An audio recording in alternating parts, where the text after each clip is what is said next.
Growing Up Hip Hop has Deb and Brad at it again, so you guys tell me, whose side are you on?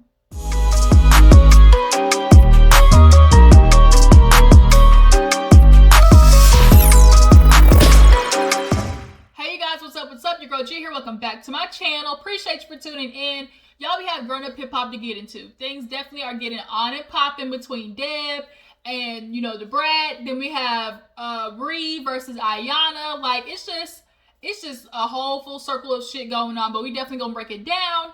I'm gonna hurry up and try to catch up on these reviews. We have Growing Up Hip Hop, Life After Lockup, The Bell Collective, and then tonight, Love and Mirror Tunstall comes on. And y'all, it's gonna be on and popping between Petty Betty, that's Miss Wanda, and Martell Mitch Holtz. He's a Mitch.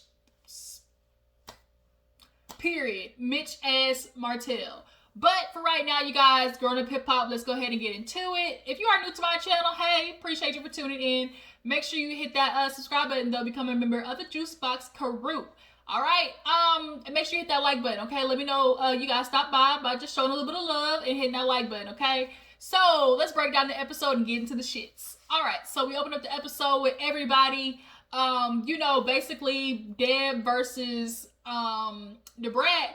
Could y'all tell how Bow Wow was like on hush mode? Because low-key Brad was saying everything that he wanted to say, but he ain't want to get into it with Deb again because they kind of already like a little shaky. So he was sitting back like, my name Bennett, I ain't in it. But really, he was feeling low-key how Brad was feeling, which was, how you expect me to hop on a track full of nobodies? Like, because at the end of the day, they're nobody compared to Brad and Bow Wow. Granted, we all consider Bow Wow like a D-list celebrity when he should be up there with, the Migos, the French Montanas, at least there. Like, he's not a Snoop Dogg level, but he should be at least where, like, I don't know, like I said, like the French Montanas, Chico. Okay, thank you for co-signing. Like the, hey, talking to the people. Shh. Okay. Who else? I just feel like his celebrity should just be a little bit higher than what it is, y'all. It really should be.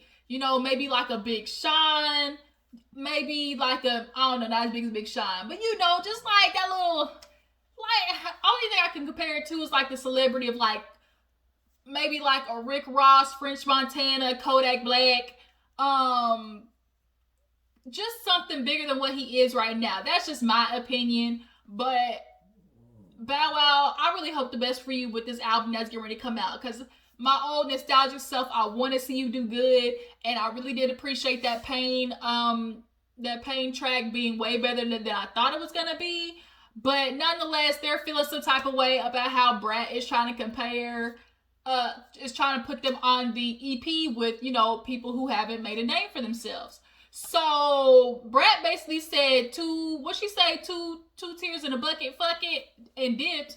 And Deb got an attitude and ran to the car. So Ree is sitting there looking like, I'm not going to let my opportunity go down the drain. So she goes to talk to Deb and she's like, look, Deb, with you said to Diamond in there was a little bit rough because she started getting into it with Deb and Pimpin', and because she looked at, with Diamond and Pimpin', she looked at Diamond was like, I didn't even know Pimpin' was an artist. And Diamond, I haven't heard nothing from you. And so Diamond was like, you ain't gonna say you ain't heard nothing because I've been putting out music. So she's like, yeah, I didn't say you weren't putting out music, but have I heard anything? No. And Pimpin', I didn't know he was a part of that group. Like in the 90s, I was really, popping. Pimpin' had to throw in there. He said I had 2 number ones, okay? But nonetheless, they're not like, starters. They've been in the game for a minute, and Deb low-key was trying to sprinkle a little shade on there, and they wasn't having it. So, they're all talking in the parking lot, and everybody's starting to show up. We got Kai, Lily, Johnny,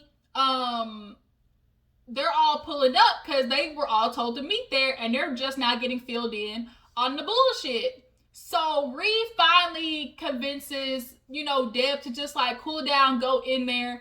And Johnny Blaze is over there doing exactly that, blazing. Did y'all hear Lily when she walked up there? She said, damn, I didn't even smoke, but that smelled good. And I was Lily made me laugh when she said that. But they was all out there trying to catch a chill pill, so they said, "Look, let me smoke a little bit on this wee, a little bit of that Bob Marley." And Johnny was like, "Look, I'm not going back to the old me. Like, I just want to get in the studio and work." She's like, "I want to be on my ground. Who wants to go to the studio with me?" She took one last puff and head in the studio, and all the kids went in there. So Deb was like, "Look, they all showing that they want to work, so let me go in there too." So they all go in there. Deb walks in there and she lets all them know, "Look, I did have an attitude. I was feeling some type of way." Basically, Brad kind of like hurt her feelings because Brad has always been the blindly loyal to Deb. That's just the truth. Like what, and Deb said, she's like, "I've never had Brad not like turn me down for something." So when Brad does that, it was like a shock for her. But she goes in there and she tells them, "Look, I want to still work with you. Y'all have no idea what this could do for you guys." She did apologize to Diamond. And she's like, "Look, I'm going to be honest. Like, I heard Crime Mob, but you as an individual artist is still fairly new." And I can see where Deb is talking about that because let's keep it real. Diamond, you're talking about, when, they think about Atlanta, the women to pop up, the first, I guarantee my name's the first one to pop up when it talks about, like, Atlanta first popping off music-wise. Diamond, I ain't gonna lie, I don't know if your name's gonna be one of the first ones. It might be number 3 or 5, like 3 to 5, and that's no shade, but like it just Crime Mob is where it was at, not Diamond, and Diamond has still yet to like really like hit the charts. But I'm waiting for you, girl. I really am. Shit, if Erica Banks can do it, hell, you can too. So they're all in there, and Deb does say something factual, which is, you are 1 minute away, 1 day away, 1 track away from your expiration date in this rap game, and that is true tea. You could have the biggest hit in the world, and like next thing you know, it's like radio silence because you feel like because you had this one track, I'm good, I got all the support, people gonna stay riding for me. But sorry, the attention span these days is literally like 48 hours. So, perfect example, Designer. Panda was the biggest hit, like 19, 15 weeks running or something like that on the charts. Where he at now? Where's Designer at with all his... Where he at? He sounded so stupid. Where is he at, y'all? We have not heard Designer. That fool had the... Panda was huge. Where is he at? Where is he at, y'all? That's how fast people... Like, that's how fast shit change. So, Deb is right in those regards. Fetty Wap, another one. Fetty Wap, yeah, babe. Where he at? He had a couple little, little follow-ups, but where he at, though? Trap Queen was huge. But, like I said, that's just a couple of examples. But nonetheless, they all get in there. Kai drops a little flow, and it was like, wait a minute, okay. And Kai, his accent just brings me back home. Like, that New York accent, like, it just, I don't know what it is. I don't know if they're from New York. Yeah, now I think about it, Lily and them. So, it's just like, I think they're from New York. I think so, but nonetheless, his accent is very, like, real Queens-ish. He reminds me of Fabulous in a way. The way he talks, the joints, like that. And Pimpin' ain't one. You saw Pimpin' over there. He didn't want to admit it, but that shit was flowing. So it kind of inspired everybody to keep it moving. But, so after that scene, Lily was like, that's my baby. But after that, we see a scene where, Buku goes to see Ayana. Ayana, why you ain't telling nobody you was living this fat apartment, high-rise life? The last apartment we saw her in was definitely not this one. With her and, I think, her girlfriend named Amy. We definitely did not, like, she living lavish, okay? So Buku goes in there, tells her about the EP and everything, and how, Bow Wow's on there. And her remark was so shady. She said, It was like, okay. So then she brings up Johnny Blaze. She brings up Remarkable. And she's like, oh, okay, her, me and her got into it. I didn't like that Twitter beef. I don't know her. She jumped in something that had nothing to do with her. Keep that bitch 10 feet from me. And Ree was kind of like, you know, she's like, don't you try to make me make up with her. She's like, I'm not. Buka was just telling her, like, look, that's just, you know, who's all involved. And Ayana's like, I don't know if that's going to work because everybody together, somebody's bound to, like, get cussed out. But Ayana definitely is making it super difficult to have a grown woman conversation with Remarkable because, honestly, the beef that they had really wasn't that deep. Like, it really wasn't. It's a simple conversation between them two. So after that, we see Brad talking to Jessica. That is her girlfriend's name, right? Is it Jessica? Drop in the comments, let me be sure. But I would call her Big Booty Judy, okay? Big Booty Judy, they were sitting there, and she brought her to this cute little bubble pie, y'all. It was so cute. Like, I would have the best time just going in there, chilling, smoking, looking at the stars at night. Like, it would be a whole vibe, okay? Put on a little bit of, TMR, Kinda Love. That's my joint, Kinda Love. If y'all ain't heard it yet, go YouTube, Kinda Love, TMR, and D-Smoke. It'll change your life. Sire, go listen to him too. Sire actually is D-Smoke's brother. So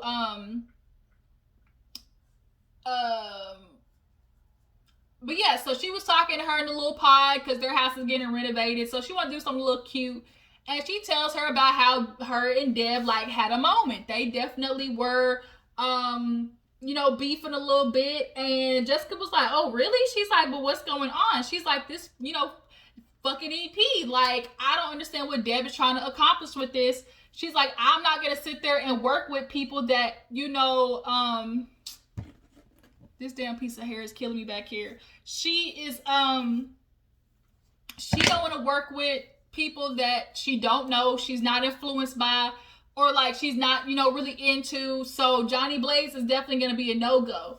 Would she possibly, you know, follow up with Remarkable or Buku? I think that's a possibility. Or Kai, I could see that. And Johnny Blaze really is a talented ass bitch, y'all. But that's not just goes to show, like, you really can screw yourself out of a career as Kiki Wyatt. Yeah, so Jessica tried to tell her, little baby, like, you've been through it. You know, had your moments, like, people were there for you. And she's like, she didn't want to answer the question, though. She's like, I'm just not going to do it. Like, I'm not going to sit there and be behind somebody that, you know, I'm not into, you know? But Jessica definitely kind of, you know, was trying to get her to soften up with her opinion because Brat's had her fair share of second chances. So after that, we see Ayana do a cute little scene with Amy. She gets her a little bit of, you know, sensual lunch, brunch, dinner, evening, whatever it was, because she's been having COVID, so her and Amy haven't been able to interact. But now that she's good, she drinking. Deb called her and brought up how Remarkable, you know, wanted to try and get things right, because after the studio session, Remarkable's like, look, I'm getting better with Deb. The last thing I want is to be good with Deb and her family member, like, you know, change that dynamic. So Deb calls Remarkable and calls Ayana and brings up Remarkable, and Ayana literally had a convulsive, like, reaction. She's like, I just can't seem to get away from this name. Like, what is it? Girl, it's God telling you. That's what it is. God and the producers, they trying to tell you, like, you're going to have to talk to her, period. So Deb is like, look, you know, what y'all went through, I get it. Sometimes you get carried away. It's Twitter. But y'all need to talk. She definitely seemed genuine in trying to fix things. She's like, look, Deb, like, once I already don't like somebody, like, it's hard for me to, like, want to interact with them, talk to them again. So Deb's like, I set it up. She's like, no, you won't. I need to get a second opinion. She's like, I'll talk to Amy and my dad. She's like, your dad? Okay. She's like, I don't know if you want me to talk to him because he would tell me to beat her ass. I was like, well, dang. Don't tell me DJ Hurricane is with the shits. Like, is he really like that? Is he really like, you know, Nook if you buck type nigga? Oh my God. But nonetheless, they finished eating. It was cute, and clearly Ayana was dessert. So, after that, what happens? We see, let's see what else happened after that. Oh, so Deb goes to talk to Waka because she's like, am I tripping? Like, I feel like I'm missing something. I feel like this is such a good idea. Like, I'll go talk to my son Waka and see, you know, his opinion, because he's definitely going to tell me, like, the real. And they go to this bookstore. Waka's there, and she's telling him about the whole, development. And he's looking at her like, "Ma, that shit ain't gonna work." And she's like, "Why?" He's like, "That's like having, rookies playing with all stars. Like, you gotta understand where Deb and where Brad and Bow Wow are coming from. Like, they've been in this game a long time, for a couple of, for years, and they need to feel like, this is worth their time. They want to be inspired by it." And so Deb is realizing, okay, I'm just in my feelings more because she's salty about how, Brad didn't necessarily be her ride or die in this moment. So that was clouding her judgment and trying to understand how Brad and Bow Wow, specifically Brad, was feeling about this, this project. So she asked Waka, "Well, would you come in? Would you either get on the track or just trying to help these kids? Because, you've been in the game, you would definitely have some good advice and they'll listen to you, for sure." He's like, "Damn, I knew something was coming out of it." And Deb really she knows there needs to be a name on the project. So she's really just trying to reach and grab and just find somebody at this point. So they have everybody go, I guess that was Deb's house, walk up these big ass stairs. Everybody was had a whole workout coming in there. And who came in there first? Ree, then Johnny Blaze with her thick ass, y'all. Johnny Blaze she is thick with 4 C's, not 3 C's, 4. Like, damn, Johnny, is that shit real? Y'all tell me, is her booty real? I think she had it done, but now it's just getting bigger because she just, getting thick from quarantine. But that waist still snatched though. She must be waist training it up, okay? But she gets there, and then Kai and Lily come in, and Kai with his little do-rags ass sit down on the couch, and he trying to low-key flirt. He's like, "Damn, I love Deb, but she gotta quit sitting me around these joints." He said, "Deb gotta quit sitting me around these joints, yo. Like, I'm gonna work hard, but I'm gonna play too." He definitely gonna try to hit at Johnny, and I hope they don't fuck, because that's definitely gonna be a problem. So Waka comes in, they play them the song, and it sounded worth something. I would actually like to hear it. Y'all drop it in the comments, tell me what you think. How do you feel about it? Kai's verse definitely was it, but when he threw in that little last verse talking about how your president be lying to you, it just was like to Deb. And Lily knew, because Lily knows, at the time, I'm hoping, Deb, you still ain't no Trump supporter now, but at that time, Lily knew Deb was a Trumper. So she like, "Damn, I hope my son don't get kicked off. But Waka, he definitely gave his opinion of it being too cliche. And I can get what he's saying. You want a "We Are the World" song, but you don't want it to be just so on point. You want it to have a creative direction. I keep thinking of John Legend when he did the song for Selma. You knew what he was talking about, but it just wasn't just so direct to the point of, "Oh, we slaves, we trying to get out the struggle, we trying to, break down massa." It wasn't just so directly pinpoint. So I feel like with some touch-ups, it definitely could be, something. So after that, we end with Deb and Brad finally talking. Deb needs to get her, they just need to figure this out, okay? So I think that was it. Was that everything? If I'm missing something, y'all tell me down in the comments. But I think that was it. So after Deb, because Deb was like, I hear this music, these young kids are getting into it. I just need to talk to Brad and get her on it. So they go sit. Brad comes with Big Booty Judy and her cousin, and Deb's feeling like, "Okay, well, you brought an entourage. Well, I guess you trying to be on something." So she tells her, "Look, Brad, I'm not gonna lie, I had attitude." She was like, "Shit, yeah, what was going on?" And she was like, "I'm not gonna lie, you usually don't be battling me like this, so I felt some type of way. It made me salty." And Brad trying to let her know, "Deb, I understand what you're trying to do, but it's levels to this shit. You can't just be throwing me on stuff." Because that's what we've seen in the flashbacks. Deb always comes up with a master plan and then just fills Brad in later. And she did that with the boot camp. She did that with R. Kelly's ex-wife, like with the dancing class. Like she for real always just be throwing Brat like in after. And it's like, let me know along the way, bitch. Don't just be calling me and be like, hey, show up here. Like, don't do that. So when Brat's trying to explain that, Deb is low-key cutting her off, trying to be like, well, listen, let me tell you. Okay, the EP is good. Like, they're all working on it. And she's like, you gotta be on it. And she's like, no, I don't. Like, I'm not gonna work with somebody that I'm, not inspired by, that I didn't find myself. And particularly, she's talking about Johnny Blaze, because Brat been to prison. Clearly, prison did a number on her. She don't want to go back. She not having it. She had anger management. Brat, when I tell you this season is the definition of unbothered, that Brat is not doing it. So she's like, Deb, I don't care how many times you pray, beg me, it's not gonna happen. Not on duty, not on duty. It's not happening. And Deb just kind of feel like, I'm not understanding. Like, this is such a good idea. Like, it could really change something. And it's like, at this point, Deb, you just might have to, like, chalk it to the game to understand, like, Brat ain't with it. Or maybe, like, just bring her in the studio one day and let her listen to it. Because it definitely has potential. But that's kind of where the episode ends, with them two butt heads again like rams. So it's just a whole bunch of fuckery. And we definitely gonna be here for it. I missed, that Black China Chucky doll bitch, so I can't tell y'all about that. But after this, we're gonna get into Life After Lockup. So you guys tell me how you feel about this episode. Do you feel like you're on Deb's side or Brat's side? How do you feel about all of them doing this EP? Do y'all feel like it could be, something worth listening to? And here's a weird question.